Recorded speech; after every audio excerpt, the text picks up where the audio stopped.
নারী পুরুষ, নবীন প্রবীণ, আপনাদের সকলের প্রতি আমার আন্তরিক সালাম ও গভীর শ্রদ্ধা। আসসালামু আলাইকুম। শুরুতেই আমি দেশের সবাইকে শুভেচ্ছা জানাচ্ছি।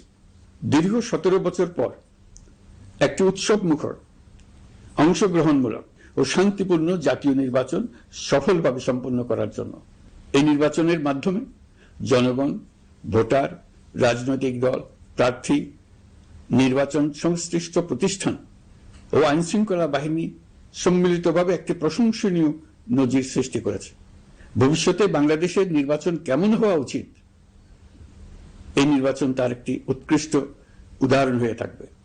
প্রিয় দেশবাসী, বিগত 18 মাস আমার উপর অর্পিত দায়িত্ব নিষ্ঠার সাথে পালন শেষে একটি নির্বাচিত সরকারের কাছে দায়িত্ব হস্তান্তরের প্রাক্কালে অন্তর্বর্তী সরকারের প্রধান উপদেষ্টা হিসেবে আজ আমি আপনাদের কাছ থেকে বিদায় নেবার জন্য উপস্থিত হয়েছি।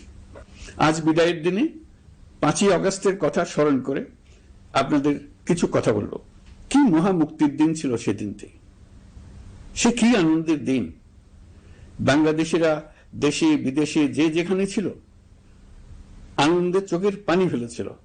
দৈত্যের গ্রাস থেকে তরুণ ছাত্রছাত্রীরা দেশকে বের করে এনেছে, দেশ মুক্ত হয়েছে। কিন্তু দেশ সম্পূর্ণ অচল। এই অচল দেশটিকে কিভাবে সচল করা যাবে সেটা ছিল সবার মনে। অভ্যুত্থানের ছাত্র নেতারা ঠিক করলো দেশকে সচল করার জন্য একটি সরকার লাগবে। সরকার গঠন ও চালাবার জন্য তারা আমাকে খবর দিল। আমি তখন বিদেশে, আমি দায়িত্ব নিতে রাজি না। তারা জাতির প্রতি কর্তব্য পালনের কথা বলে আমাকে রাজি করালো। 18 মাস পর এখন আমার যাওয়ার পালা। আমি আজ আমার কাজ হতে বিদায় নিতে আপনাদের সামনে এসেছি। আমাদের প্রথম কাজ ছিল দেশকে সচল করা। এটি ছিল সবচেয়ে কঠিন কাজ। যারা দেশকে লুটে পুটে খেত তারাই দেশের এই যন্ত্র চালাতো। তাদের একান্ত অনুগত লোকজন নিয়ে অভ্যুত্থানের সঙ্গে সঙ্গে সবাই পালিয়ে গেছে। বড় কর্তা পালিয়েছে, মাঝারি কর্তা পালিয়েছে, অন্যরা ভোল পাল্টিয়েছে অথবা আত্মগোপনে চলে গেছে। কেউ নানা জনের সুপারিশ নিয়ে আসছে, তারা অভ্যুত্থানের গোপন সৈনিক ইত্যাদি। সরকারের ভেতর যারা পালিয়ে যাননি তাদের মধ্যে কাকে বিশ্বাস করবেন, কাকে বিশ্বাস করবেন না, এটি মহাসংকট হয়ে দাঁড়ালো। যতই মৃতদেহের অঙ্গ প্রত্যঙ্গবিহীন দেহের সন্ধান আসছিল ততই তারা চিহ্নিত হচ্ছিল। সেই থেকে 18 মাস চলে গেছে। অবশেষে 12ই ফেব্রুয়ারি আসলো। 1.5 যুগ পরে দেশে একটি জাতীয় নির্বাচন এবং ব্যাপক সাংবিধানিক পরিবর্তনের জন্য সর্বসম্মত জুলাই সনদের উপর গণভোট অনুষ্ঠান হলো। এই নির্বাচনে উৎসব মুখর পরিবেশ, দেশের সর্বত্র একটা ঈদের পরিবেশ ছিল যা আমাদের ইতিহাসে স্মরণীয় হয়ে থাকবে। এই প্রতিদ্বন্দ্বিতামূলক নির্বাচনে যারা জয়ী হয়েছেন তাদের আমি অভিনন্দন জানাচ্ছি। যারা পরাজিত হয়েছেন তাদেরকেও আমি অভিনন্দন জানাচ্ছি। হার জিতই হলো গণতন্ত্রের সৌন্দর্য। যারা জয়ী হয়েছেন তারা মোট ভোটের প্রায় অর্ধেক পেয়েছেন। যারা জয়ী হতে পারেননি তারাও মোট ভোটের অর্ধেক পেয়েছেন। যারা জয়ী হতে পারেননি তারা এই জেনে আশ্বস্ত হবেন যে প্রায় অর্ধেক ভোটার আপনাদের উপর আস্থা রেখেছে। আগামী দিন নতুন সরকার দায়িত্ব গ্রহণ করবে। এর মাধ্যমে আমাদের 18 মাসের দায়িত্বের সমাপ্তি হবে। 24শে জুলাই মাসে বাংলাদেশের মানুষ এক অভূতপূর্ব অভ্যুত্থানের মধ্য দিয়ে তাদের মুক্তি, আকাঙ্ক্ষা ও মর্যাদার দাবি উচ্চারণ করেছিল। সেই সময় দেশ একটি গভীর রাজনৈতিক, অর্থনৈতিক, প্রাতিষ্ঠানিক ও মানবিক সংকটে নিপতিত ছিল। রাষ্ট্রযন্ত্রের উপর মানুষ আস্থা হারিয়ে ফেলেছিল। গণতন্ত্র হয়েছিল ধূলিসাৎ, ভবিষ্যৎ ছিল অনিশ্চিত। ঠিক সেই সংকটময় সময়ে আমাকে আহ্বান জানানো হয়েছিল একটি লক্ষ্য সামনে রেখে বাংলাদেশকে আবার স্বাভাবিক জীবনে ফেরানোর জন্য 3টি দায়িত্ব দেওয়া হয়েছিল: সংস্কার, বিচার এবং নির্বাচন। আমি ও আমার সহকর্মীরা সবাই আমরা সেই অঙ্গীকার রক্ষার চেষ্টা করে গেছি। কোথায় কতটুকু সাফল্য অর্জন করতে পেরেছি, কোথায় ব্যর্থ হয়েছি, সে বিচারের ভার আপনাদের উপর থাকলো। আমাদের প্রচেষ্টায় কোনো ঘাটতি ছিল না। আমরা মানবতা বিরোধী অপরাধ, দুর্নীতি ও অনিয়মের বিচার প্রক্রিয়াকে রাজনীতি ও প্রতিশোধের ঊর্ধ্বে রেখেছে। আমরা ভঙ্গুর প্রতিষ্ঠানগুলোর প্রশাসনিক, বাণিজ্যিক, আর্থিক সংস্কারে হাত দিয়েছি, যাতে ভবিষ্যতে কোনো সরকার জনগণের ইচ্ছার বিরুদ্ধে নিজেকে স্থাপন করতে না পারে। আর সর্বোপরি আমরা একটি উৎসবমুখর, অবাধ, নিরপেক্ষ, শান্তিপূর্ণ, পরিচ্ছন্ন ও বিশ্বাসযোগ্য জাতীয় নির্বাচনের আয়োজন করেছি, যার মাধ্যমে জনগণ আবার তাদের ভোটাধিকার ফিরে পেয়েছে। এই নির্বাচন কেবল একটা ক্ষমতা হস্তান্তরের প্রক্রিয়া নয়, এটি বাংলাদেশের গণতান্ত্রিক ব্যবস্থার নতুন অভিযাত্রার সূচনা, নতুন বাংলাদেশের জন্ম। এই অর্জনের পেছনে যারা ছিলেন, জুলাইয়ে রাস্তায় নেমে আসা প্রতিবাদকারী তরুণ তরুণীরা, সেই সাহসী মানুষগুলো, শহীদ ও আহতরা, তাদের প্রতি আমি গভীর শ্রদ্ধা ও কৃতজ্ঞতা জানাচ্ছি। তাদের অভূতপূর্ব ত্যাগ ছাড়া এই পরিবর্তন সম্ভব হতো না। এই প্রক্রিয়া সফল করতে দেশের আবালবৃদ্ধ বনিতা সকলেই সহযোগিতা করেছেন। প্রাতিষ্ঠানিক দিক থেকে দেশের রাজনৈতিক দলসমূহ, নির্বাচন কমিশন, সকল আইনশৃঙ্খলা বাহিনী, সশস্ত্র বাহিনী, সরকারি কর্মকর্তা কর্মচারী ও প্রশাসনের প্রতিটি স্তরের সদস্যরা আন্তরিক সহযোগিতা করেছেন। আপনাদের প্রতি আমার আন্তরিক কৃতজ্ঞতা রইল। আপনাদের ধৈর্য, পেশাদারিত্ব ও আস্থার উপর ভর করেই এই পথ চলা সম্ভব হয়েছে। প্রিয় দেশবাসী, 24-এর গণঅভ্যুত্থানের সময় দেয়ালে দেয়ালে তরুণরা যে নতুন বাংলাদেশের স্বপ্ন এঁকেছিল, তার কেন্দ্র ছিল প্রাতিষ্ঠানিক সংস্কার। সেই প্রত্যাশা বাস্তবায়নে অন্তর্বর্তী সরকার প্রায় 130টি নতুন আইন ও সংশোধনী প্রণয়ন করেছে এবং প্রায় 600টি নির্বাহী আদেশ জারি করেছে, যার প্রায় 84% ইতিমধ্যে বাস্তবায়িত হয়েছে।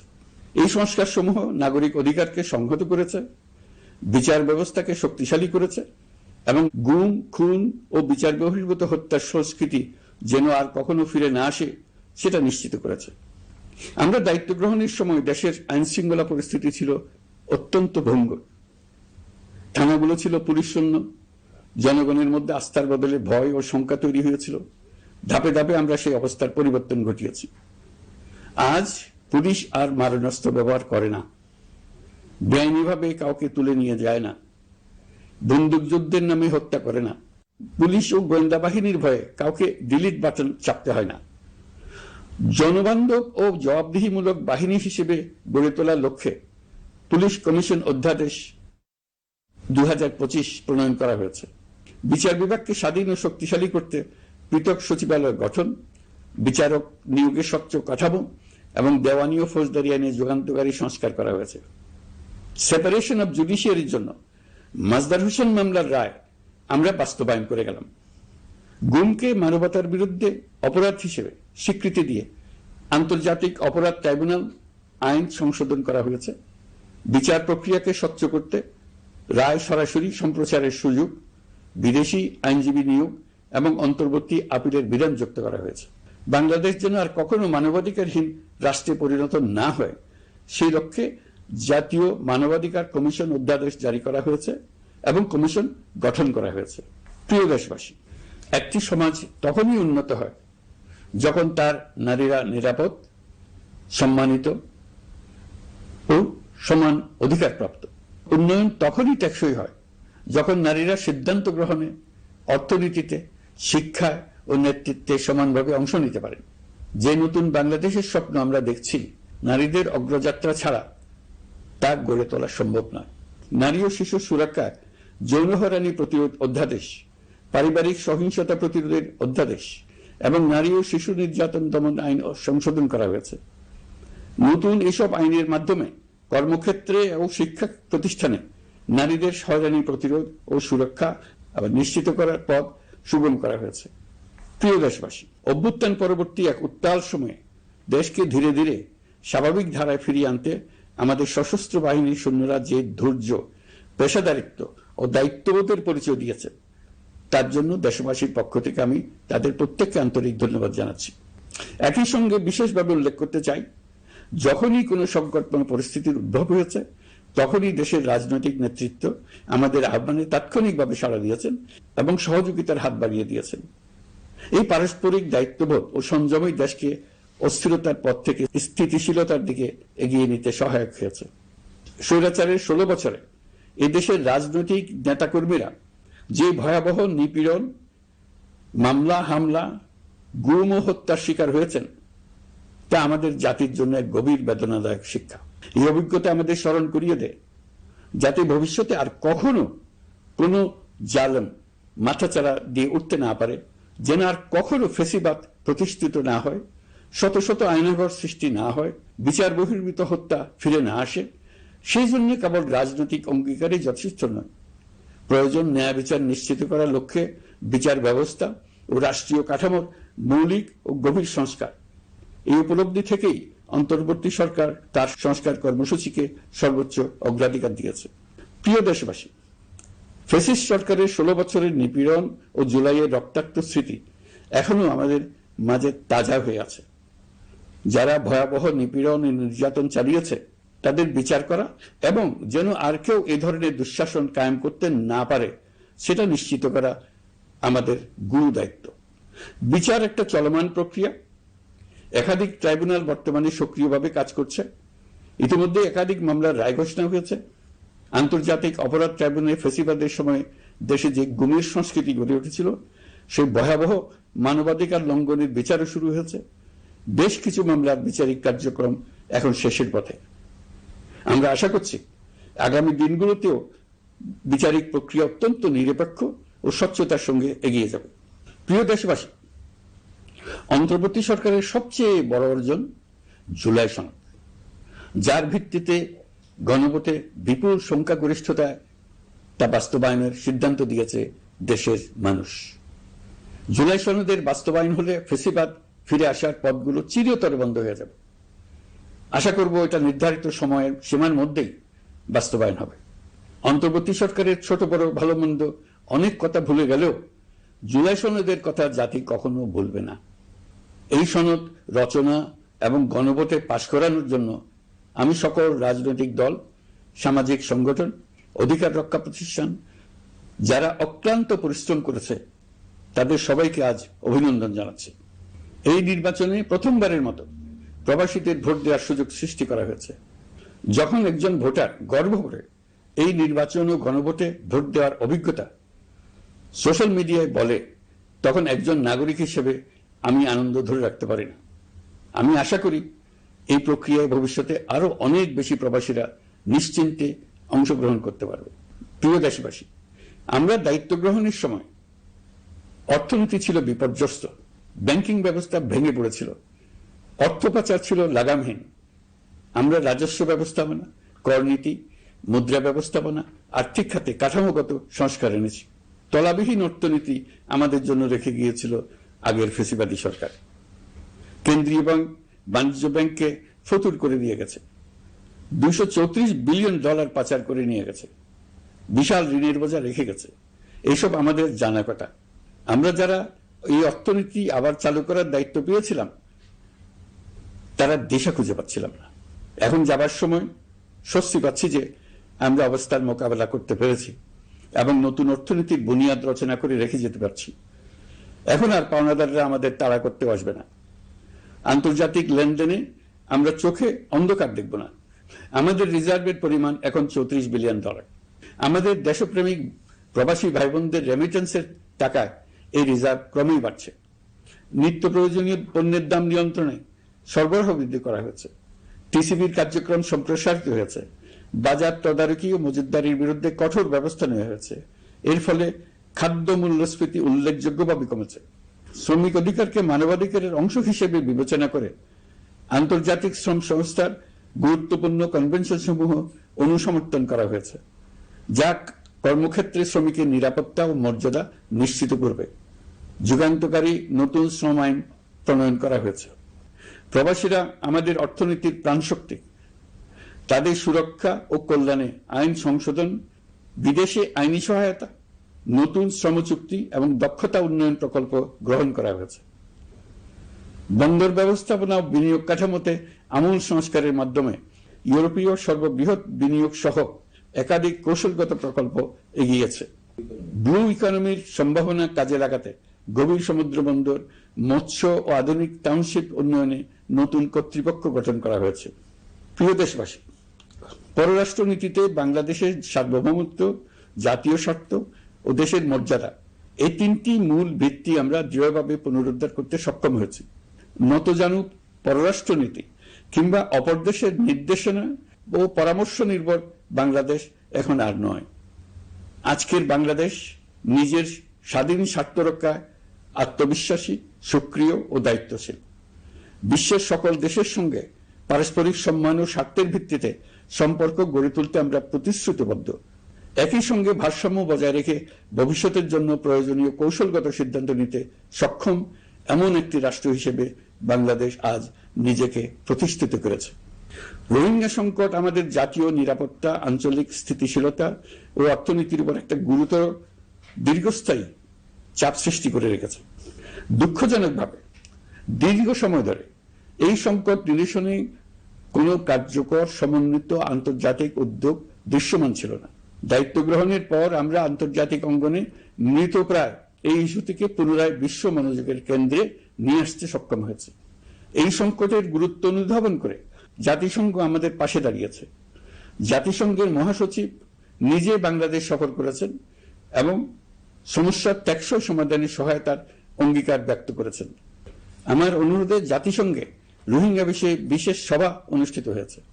প্রিয় দেশবাসী, দীর্ঘ ফ্যাসিবাদী শাসনামলে বাংলাদেশের সশস্ত্র বাহিনীর সক্ষমতা ও আধুনিকীকরণের বিষয়টি পরিকল্পিতভাবে উপেক্ষিত ছিল।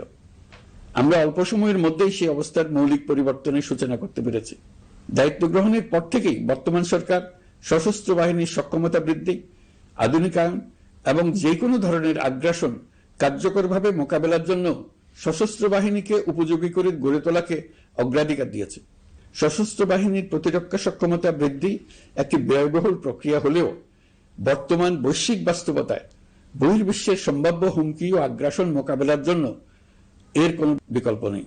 এই বাস্তবতা বিবেচনা নিয়ে অন্তর্বর্তী সরকার তার সীমিত মেয়াদের মধ্যে সেনাবাহিনী, বিমান বাহিনী ও নৌবাহিনীর সক্ষমতা বৃদ্ধিতে যুগান্তকারী পদক্ষেপ গ্রহণ করেছে।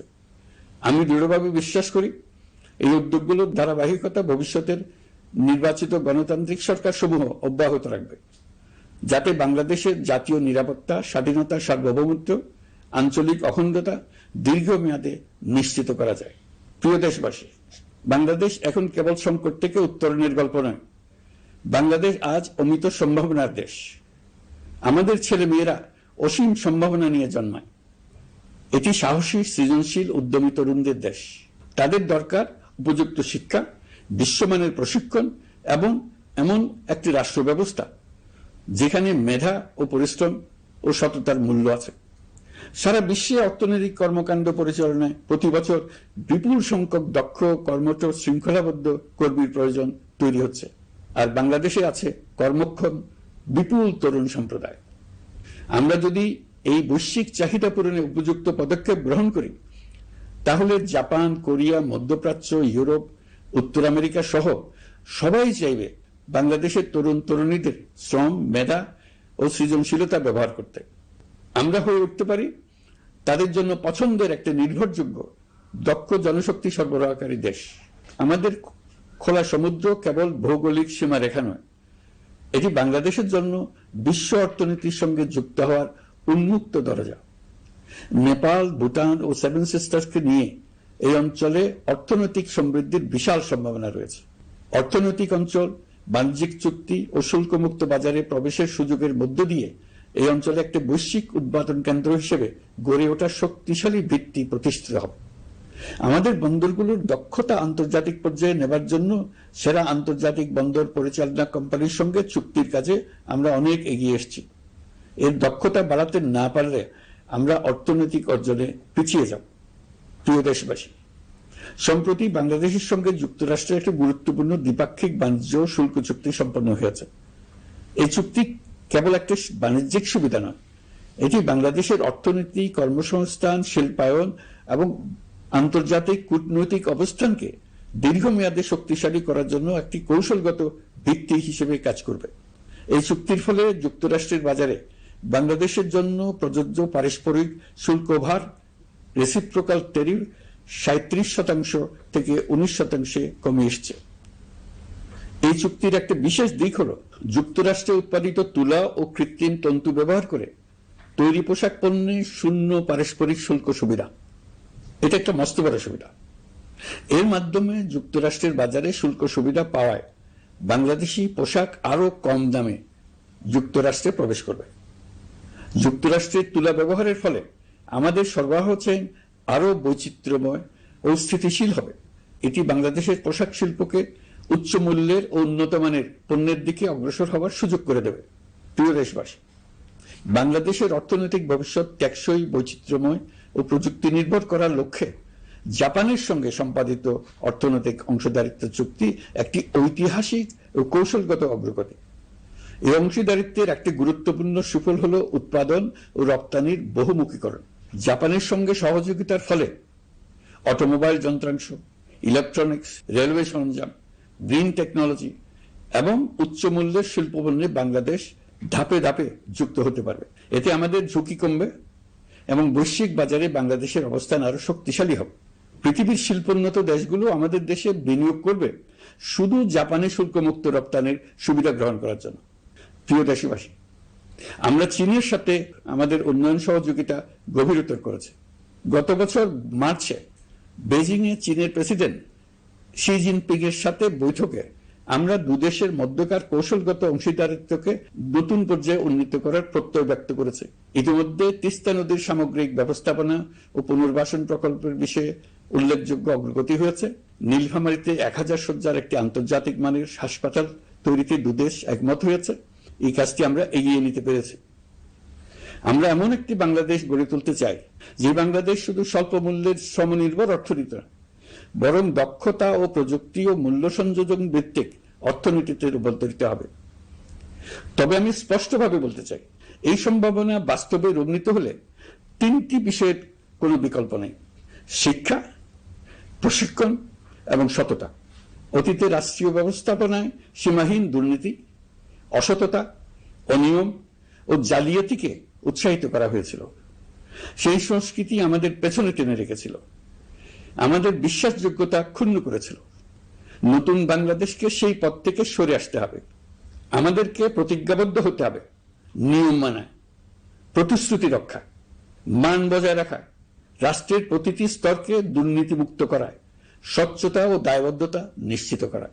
প্রিয় দেশবাসী, আমরা শূন্য থেকে শুরু করিনি, শুরু করেছি মাইনাস থেকে। ধ্বংসস্তূপ পরিষ্কার করে প্রতিষ্ঠান দাঁড় করিয়ে তারপরে সংস্কারের পথ ধরেছে। আজ অন্তর্বর্তী সরকার বিদায় দিচ্ছে, কিন্তু গণতন্ত্র, জবাবদিহিতা, বাক স্বাধীনতা, অধিকার চর্চার যে ধারা শুরু হয়েছে তা যেন কখনো থেমে না যায়। আমরা রাষ্ট্রীয় দায়িত্ব ছেড়ে গেলেও নতুন বাংলাদেশ গড়ার সার্বিক দায়িত্ব আমার, আপনার, আমাদের সবার। আমাদের সকলের দায়িত্ব দেশকে সত্যিকারের গণতন্ত্র হিসেবে পরিস্ফুটিত করা। জুলাই গণঅভ্যুত্থান আমাদের জন্য এই দরজা খুলে দিয়েছে। আমরা যদি স্বপ্ন, আকাঙ্ক্ষা ও শক্তিকে বাঁচিয়ে রাখতে পারি, তবে বাংলাদেশের অগ্রযাত্রা কেউ থামাতে পারবে না। গণঅভ্যুত্থানে যারা প্রাণ দিয়েছে, শরীরের অঙ্গ হারিয়ে দুঃসহ জীবনযাপন করছে, যাদের লাশ পুড়িয়ে ফেলা হয়েছে, যাদের লাশ এখনো খুঁজে পাওয়া যাচ্ছে না, যারা অল্পের জন্য বেঁচে গেছে, তাদের সকলের আত্মত্যাগকে এই জাতি যেন কোনোদিন ভুলে না যায়। প্রতিটি রাষ্ট্রীয় সিদ্ধান্ত গ্রহণে আমরা যেন তাদের ছবি মনে রেখে সিদ্ধান্ত নিই। আমাদের পরবর্তী প্রজন্মকে ক্ষমতাবানদের কিভাবে নিয়ন্ত্রণে রাখতে হয় সেই শিক্ষাটি যেন দিয়ে যেতে পারে। ক্ষমতাবানদের ক্ষমতা মানুষকে কিরকম মনুষ্যত্বহীন করে তুলতে পারে সেটা জাতির ইতিহাসে ধরে রাখার জন্য আমরা পলাতক প্রধানমন্ত্রীর বাসস্থান গণভবনকে জাতীয় জুলাই স্মৃতি জাদুঘর হিসেবে প্রতিষ্ঠিত করে রেখে যাচ্ছি। এখানে আপনাদের স্মৃতির বাস্তব নমুনা সংরক্ষণ করে রাখা হয়েছে। জাদুঘর যখন জনসাধারণের জন্য খুলে দেওয়া হবে, তখন আপনি যেখানেই থাকুন, দেশে থাকুন, বিদেশে থাকুন, আমি অনুরোধ করব আপনি সপরিবারে একবার এসে কিছুক্ষণ জাদুঘরে কাটিয়ে যাবেন। প্রিয় দেশবাসী, আসুন আমরা এমন একটি বাংলাদেশ করি যেখানে সম্ভাবনা সীমাহীন আর স্বপ্নের কোনো সীমানা নেই। গত 18 মাসে ক্রমান্বয়ে এদেশের মানুষের মধ্যে গণতন্ত্র, একটি কল্যাণমূলক শাসন ব্যবস্থা, বাক স্বাধীনতা, ক্ষমতাকে প্রশ্ন করতে পারা, সমালোচনা করতে পারা, জবাবদিহিতায় আনতে পারার যে চর্চা শুরু হলো, উৎসবমুখর পরিবেশে নির্বাচন আয়োজন করে জনগণের অধিকার নিশ্চিত হলো, এই ধারা যেন কোনো রকমেই হাতছাড়া হয়ে না যায়।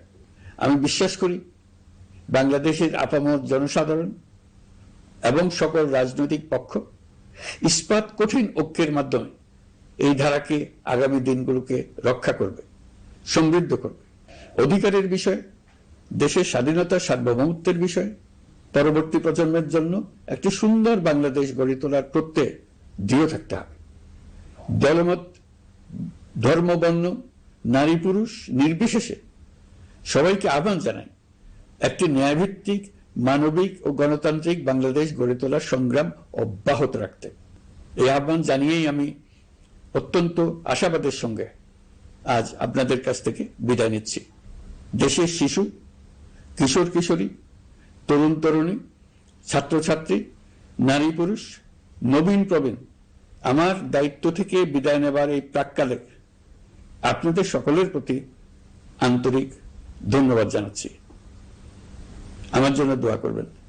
মহান আল্লাহ আমাদের সকলের সহায় হন। আল্লাহ হাফেজ।